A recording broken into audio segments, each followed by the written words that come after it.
We are now on Genesis chapter 1, verse 14 to 19. And the title of our short devotional is The True Worship. Let me read to you the passage before we start. Genesis chapter 1, verse 14 to 19.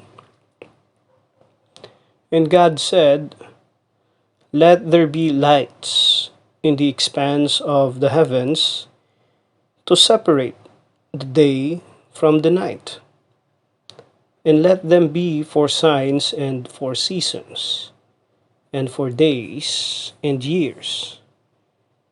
And let them be lights in the expanse of the heavens to give light upon the earth." And it was so. And God made the two great lights, the greater light to rule the day, and the lesser light to rule the night, and the stars. And God set them in the expanse of the heavens to give light on the earth, to rule over the day and over the night, and to separate the light from the darkness. And God saw that it was good. And there was evening, and there was morning, the fourth day. The fourth day. We are now on the fourth day of creation, and God created four important operations on earth to sustain life, production, and the cycle of all living creatures. First, God created lights. Second, God created signs. Third, God created seasons. And lastly, fourth, God created two great lights to separate the light from the darkness. What is this another light is all about? Did God create light already on the first day, right? Genesis chapter 1, verse 3. Yes. In verse 3, God said, "Let there be light," and there was light. And God saw that the light was good, and God separated the light from the darkness. God called the light day, and the darkness he called night. And there was evening, and there was morning the first day. Genesis chapter 1, verse 3 to 5. What is this light? Is this not yet the sun, moon, and stars? What are this light on the first day and another light on the fourth day? And again, God separated the light from the darkness twice. The 4 points. Let's learn what is the deeper meaning of our points. First, the lights. Care of verse 16, for 3 days there had been light. Verse 4, in the day as though there was a sun, and lesser light at night, as though there were the moon and stars. God could have left it that way, but did not. He created the lights, sun, moon, and stars, not for light, but to serve as markers for signs, seasons, days, and years. Second, signs. Certainly to include number 1, weather, Matthew chapter 16, verse 2 to 3. Number 2, testimony to God, Psalms chapter 8, Psalms chapter 19, and in Romans chapter 1, verse 14 to 20. Number 3, divine judgment, Joel chapter 2, verse 30 to 31, Matthew chapter 24, verse 29, and number 4, navigation, Matthew chapter 2 verse 1 and 2. Third, seasons. It is the earth's movement toward the sun and moon that determines the seasons and the calendar. Fourth, the two great lights that separate the light from the darkness. It was God, not some other deity, who created the lights. Israel had originally come from Mesopotamia, where the celestial bodies were worshipped, and more recently from Egypt, where the sun was worshipped as a primary deity. God was revealing to them that the very stars, moons, and planets that Israel's neighbors had worshipped were the products of His creation. Later, they became worshippers of the host of heaven. See note on 2 Kings chapter 17 verse 16, which led to their being taken captive out of the promised land. What was the difference between this light from the first day contrary to the fourth day? The light on the fourth day of creation has a big difference from the light on the first day. The light on the fourth day was the creation of the sun, moon, and stars, and it serves as markers for signs, seasons, days, and years. Unlike the light on the first day, it brings forth a very marvelous light because that light is God and He is the light. God is light. 1 John chapter 1 verse 5. What does this verse tell us? It says here in our verse that God created the sun, moon, and stars.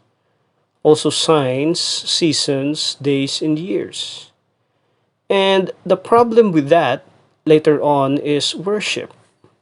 Because human beings worship that creations rather than the Creator, which is God. God had strictly warned His people not to worship those creations because they serve only as signs, seasons, days, and years.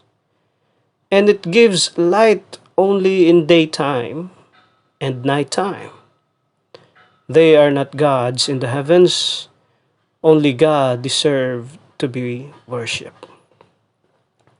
2 Kings chapter 17 verse 16. And they abandoned all the commandments of the Lord their God and made for themselves metal images of 2 calves. And they made an Asherah and worshipped all the host of heaven and served Baal. What is worship? Worship is a way of life, a specific activity. Praising, adoring, and expressing reverence for God both publicly and privately are specific acts of worship. In a broader sense, worship refers to an overall lifestyle of serving and glorifying God and reflecting His glory to others. Who must be worshipped? Humans were created to worship God. Psalms chapter 29 verse 1 to 2, 1 Corinthians chapter 10 verse 31, Ephesians chapter 1 verse 3 to 6, Philippians chapter 2 verse 9 to 11. The purpose of the church, beyond serving the Lord and spreading the gospel, is to worship God through Jesus Christ. Ephesians chapter 1 verse 4 to 6, 1 Peter chapter 2 verse 5, and in Revelations chapter 5 verse 6 to 14. God is the object, of our worship. He alone is worthy of worship.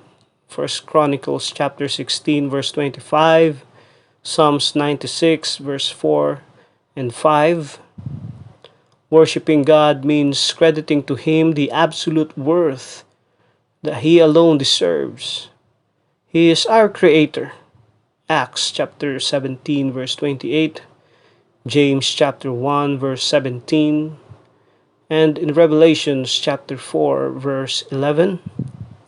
He is also our Redeemer. Colossians chapter 1 verse 12 to 13, 1 Peter chapter 1 verse 3, and Lord, Psalms chapter 22 verse 27. The Father and the Son receive worship. Matthew chapter 14 verse 33, chapter 28 verse 17, Luke chapter 7 verse 16.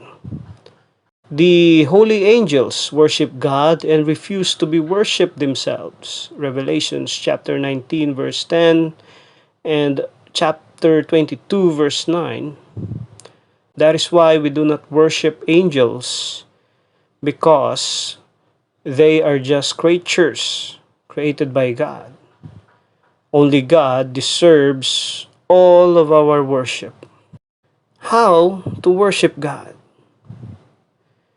A biblical concept of worship involves praising God and giving Him glory with our lips and our lives, with our words and our deeds, with our physical bodies and our spiritual hearts. Worship that pleases God is authentic, offered with clean hands and a pure heart. Psalms chapter 24 verse 3 to 4 and Isaiah chapter 66 verse 2. In life's application, in 1 John chapter 4 verse 23 to 24, Jesus made it clear that the physical location of our worship is no longer relevant. Yet, a time is coming and has now come when the true worshippers will worship the Father in the Spirit and truth, for they are the kind of worshippers the Father seeks. God is Spirit, and His worshippers must worship in the Spirit and truth. To end, true worship takes place on the inside, within our hearts or spirits, which is the dwelling place of God. Psalms 103 verse 1 to 2, Ephesians chapter 2 verse 22. The kind of worshippers the Father seeks are those who worship God in spirit and truth, and that is the basis of God for the true worshipper. Amen.